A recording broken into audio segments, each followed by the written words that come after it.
on Monday, June 5th. A federal appeals court ruled that the Biden administration still cannot implement certain immigration policies at the southern border, saying the Department of Homeland Security has not gone far enough to prove that they are warranted.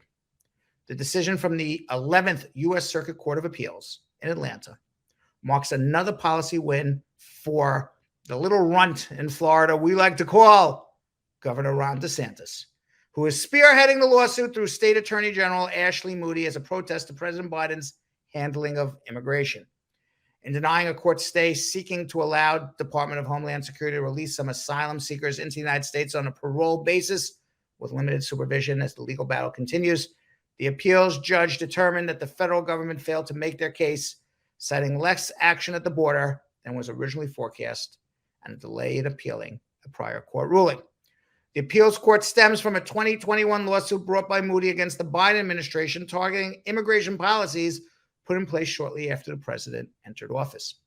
The challenge claims that federal authorities were ignoring a federal law that requires people entering the country illegally to be detained, and that undocumented migrants coming into Florida were costing the state. In March, U.S. District Judge T. Kent Wetherell ordered federal immigration authorities to revamp their parole plus alternatives to detention, known as parole plus ATD policies, slamming the Biden administration for what he called an unsustainable crisis on the nation's southern border. Wetherell was, of course, appointed by Donald Trump. The federal government has since been unable to enforce the immigration measures as Wetherell denied a court stay sought by the Biden administration in May before the case eventually headed to appeals court.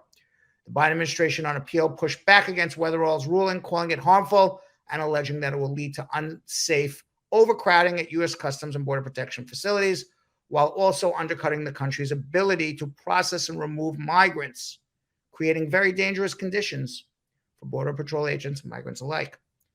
But the judges have determined that recent data from the border casts further doubt on arguments from the federal government claiming the ruling is causing irreparable harm, noting that contrary to Department of Homeland Security's catastrophic predictions, encounters with aliens fell significantly after Title 42 expired.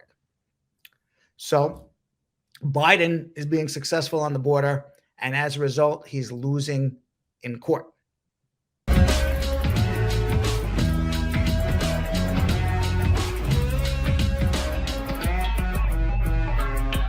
Thanks for watching. For more Brad Show Live, like and subscribe to our YouTube channel.